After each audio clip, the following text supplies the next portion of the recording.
આપનું સ્વાગત છે। જીનિયસ ફાઉન્ડેશને વર્લ્ડ રેકોર્ડ્સ ઇન્ડિયાના સહયોગથી શનિવારે અમદાવાદમાં જીનિયસ ઇન્ડિયન એચીવર્સ એવોર્ડ્સ 2025ની 9મી આવૃત્તિનું સફળતાપૂર્વક આયોજન કર્યું હતું। આ કાર્યક્રમમાં ભારતના સૌથી નોંધપાત્ર પ્રતિભાઓ અને રેકોર્ડ ધારકોની ઉજવણી કરવામાં આવી હતી, જેમાં 15 વિવિધ શ્રેણીઓમાં 500થી વધુ સિદ્ધિ મેળવનારાઓના વિશિષ્ટ સમૂહમાંથી પસંદ કરાયેલા ટોચના 50 જીનિયસ ઓફ ઇન્ડિયા તરીકે તેમનું સન્માન કરવામાં આવ્યું હતું। આ પ્રતિષ્ઠિત સમારોહમાં અનેક વિશિષ્ટ વ્યક્તિઓએ હાજરી આપી હતી, જેમાં નેશનલ ફોરેન્સિક સાયન્સીસ યુનિવર્સિટીના વાઇસ ચાન્સલર ડોક્ટર જે.એમ. વ્યાસ, સ્વામિનારાયણ યુનિવર્સિટીના પ્રમુખ શાસ્ત્રી સ્વામી પ્રેમ સ્વરૂપદાસજી, લોક કલા ફાઉન્ડેશનના સ્થાપક પદ્મશ્રી જોરાવરસિંહ જાદવ, જાણીતા ગુજરાતી અભિનેતા અને લેખક જીતેન્દ્ર ઠક્કર, લીડરશિપ કોચ અને મુખ્ય વક્તા ડોક્ટર પી.કે. રાજપૂત, આંતરરાષ્ટ્રીય સમાજ સેવિકા ડોક્ટર ઉર્વશી મિત્તલ, સિદ્ધિવિનાયક મંદિરના ટ્રસ્ટી નરેન્દ્ર પુરોહિત, શિક્ષણવિદ ડોક્ટર રૂપેશ વાસાણી અને દાદા બાપુ ધામ ભાલના મહંત વિજયસિંહ બાપુનો સમાવેશ થાય છે।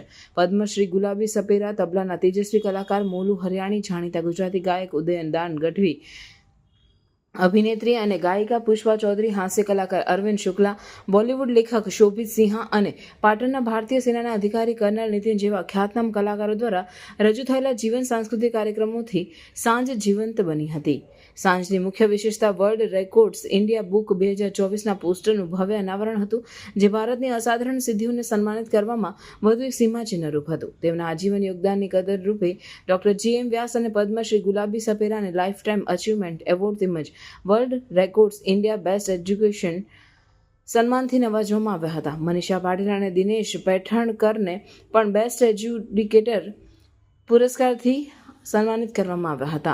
આ કાર્યક્રમમાં બોલતા વર્લ્ડ રેકોર્ડ્સ ઇન્ડિયાના ચીફ એડિટર અને જીનિયસ ફાઉન્ડેશનના ડિરેક્ટર પાવન સોલંકીએ જણાવ્યું હતું કે જીનિયસ ઇન્ડિયન એચીવર્સ એવોર્ડ એ એવા લોકો માટે એક નમ્ર ટ્રિબ્યુટ છે, જેઓ અલગ રીતે વિચારવાની હિંમત કરે છે અને બધી મુશ્કેલીઓ સામે શ્રેષ્ઠતા પ્રાપ્ત કરે છે।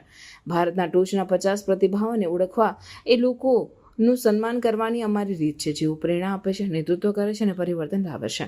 આ લાયક પુરસ્કાર વિજેતાઓની ઉજવણી કરવી એ અમારું સૌભાગ્ય છે।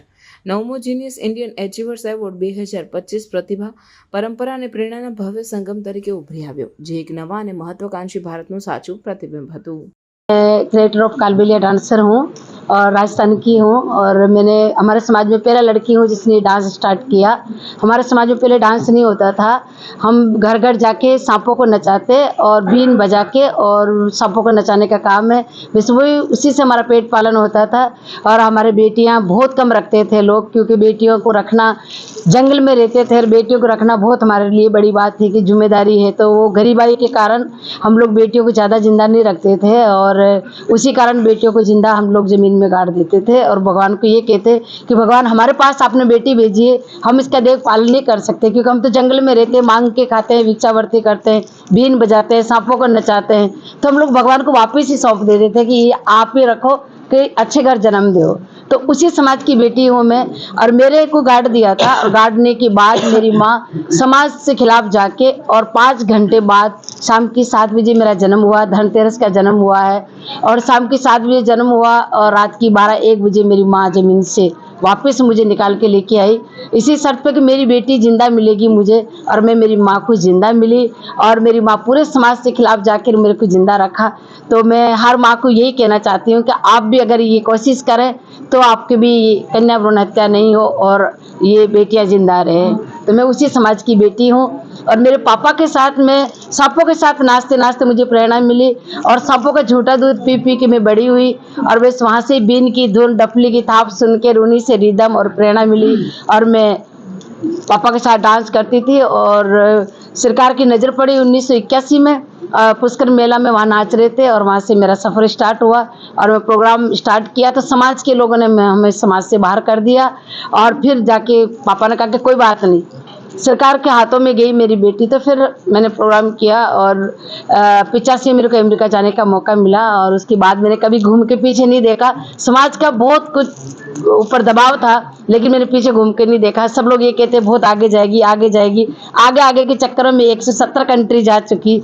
उसी आगे आगे के चक्कर में मेरे को 2016 में पद्मश्री मिली है, बहुत सारे अवार्ड्स मिले हैं और आज मैं उसी आगे आगे के चक्कर में आज मैं यहाँ आई हूँ। तो मुझे बहुत अच्छा लगा कि पवन जी आज मुझे यहाँ बुलाए और इतने बड़े अवार्ड में, और आज मैं मेरी तीसरी पीढ़ी के साथ हूँ, मेरी बेटी मेरी पोती मेरे साथ में है। तो बस मैं आप सभी को यही कहती हूँ कोई भी कला में जाए, कोई भी कुछ बने, बस आगे देखे, आगे देखे, आगे पीछे। નામ છે Pavan Solanki, president genius foundation and chief editor world records of India.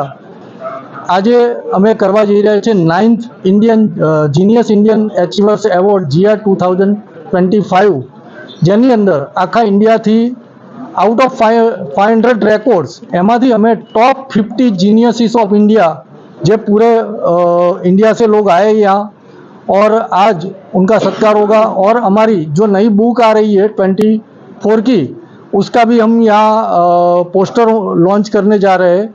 तो जितने भी लोग आए हैं, ये बड़ी बड़ी हस्ती आए हैं, वर्ल्ड रिकॉर्ड होल्डर है, और उनको आउट ऑफ 500 चूज़ किया गया है. तो आज सभी को सम्मानित किया जाएगा. हमारे गुलाबी सपेरा जो पद्मश्री है, वो आज हमारे परफॉर्म कर रही है, और उनको भी हम लाइफ टाइम अचीवमेंट अवार्ड दे रहे हैं. और साथ में जेम व्यास साहब जो हमारे NFSU के वाइस चांसलर है, उनको भी हम लाइफ टाइम अचीवमेंट अवार्ड देने जा रहे हैं. बाकी तो हम 50 से 60 लोगों को अलग अलग कैटेगरी में आज अवार्ड दे रहे हैं. आपकी खास कैटेगरी क्या रहेगी और कैसे चूज किया है? खास कैटेगरी हमारी अलग अलग आर्ट है, फिर एजुकेशन है, और बच्चों की कैटेगरी स्पेशल लोगों की एक कैटेगरी है. उसी में से हमने ये चूज़ किया है.